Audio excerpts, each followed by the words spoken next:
سوال کسی نے یہ پوچھا ہے کہ یہ بتلائیے کہ ہم خدا کی بندگی کیوں کریں، یعنی ہم پہ کیوں لازم ہے کہ ہم اللہ کو سجدہ کریں، اس کی عبادت کریں، اس کے سامنے اپنی جبین نیاز جو ہے وہ جھکائیں۔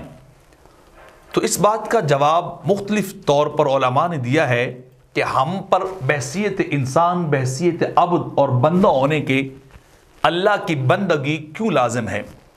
پہلی بات تو یہ ہے کہ اللہ کی موجودگی اور اس کی عظمت اور کبریائی کا تقاضا یہ ہے کہ انسان اپنے خدا کے سامنے جھکنے والا ہو، اس کی بارگاہ میں جھکے۔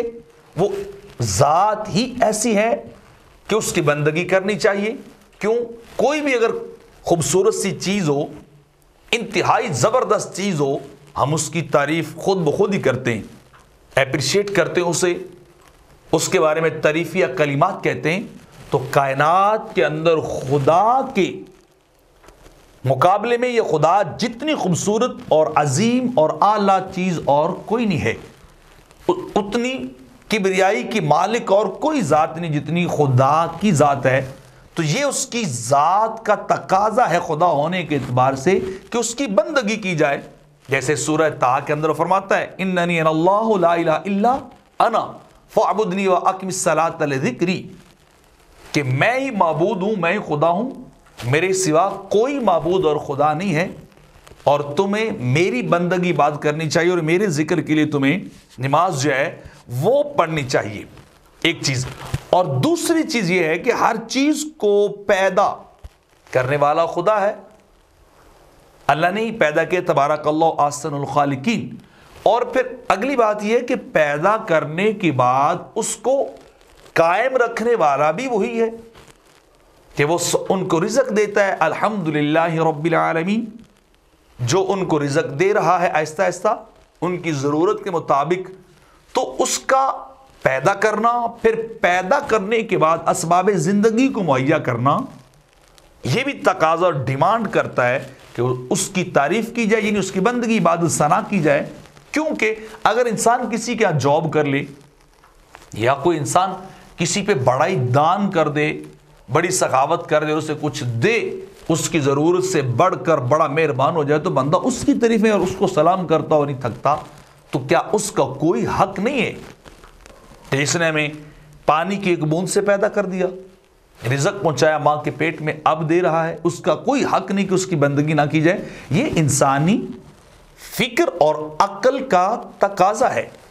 ہاں، بے عقل انسان ایسا کر سکتا ہے کہ وہ اپنے خدا کی بندگی اور عبادت نہ کرے یا اس کے سامنے اس کا شکریہ ادا نہ کرے۔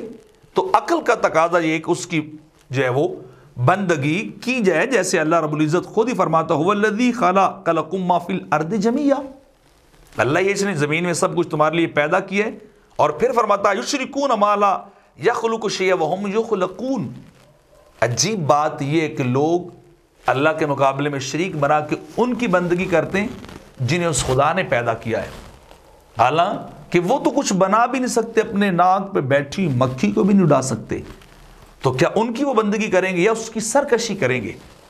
اس کے سامنے نہیں جھکیں گے، بلکہ اللہ رب العزت فرماتا ہے یا ایھا الناس اذکروا نعمت اللہ علیکم، اے لوگو اللہ کی نعمتوں کو یاد کرو جو اس نے تمہیں دی ہیں۔ حل من خالق غیر اللہ، کوئی ہے اللہ کے علاوہ پیدا کرنے والا جو تمہیں زمین و آسمان سے رزق دے؟ لا الہ الا ہو فأنا تؤفکون، صرف وہی ہے سجدوں کے لائق، تم بہکے پھرتے ہو، تم اس کو بھولے پھرتے ہو۔ تو یہ بھی دیکھنا چاہیے۔ اور اللہ نے اور بھی بڑی ساری باتیں اس طرح بیان کی ہیں جو صرف اللہ ہی کا خاصہ ہے اور اللہ ہی کے اندر پائی جاتی ہیں، اور کسی کے اندر ایسی کوئی چیز قطعی طور پہ نہیں پائی جاتی۔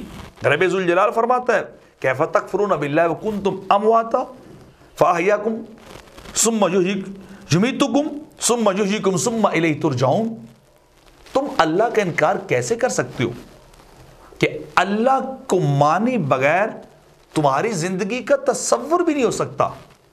تمہارا دنیا میں آنا اور پیدا ہونا، کوئی دنیا کی لاجک، کوئی دنیا کی سائنس، کوئی دنیا کا علم ایسا نہیں ہے جو اللہ یا خالق یا پیدا کرنے والے یا سپر پاور یا نیچرل پاور، جو بھی اس کو نام دے لیں، اس کے بغیر اس کائنات کے وجود کو ثابت کر سکے۔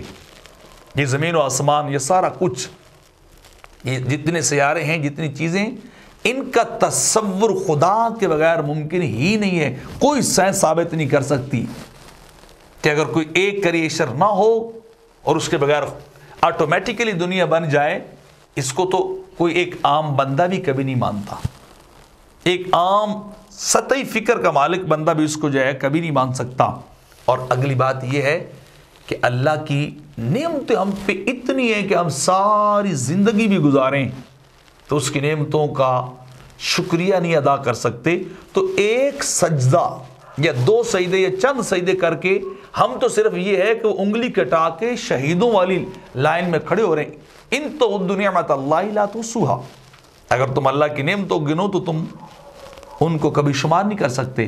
تو یہ صفات جو میں نے بیان کی ہیں، نعمتیں بے حساب ہیں، پیدا اس نے کیا ہے، قائم وہ رکھتا ہے، اس کی عظمت اور کبریائی کا تقاضا یہ ہے کہ اس کے سامنے سجدہ کیا جائے، اور یہ صرف اللہ ہی میں ہے، کسی اور میں نہیں ہے۔ تو ان وجوہات کی بنیاد پر ہمیں اللہ کی بندگی کرنی چاہیے۔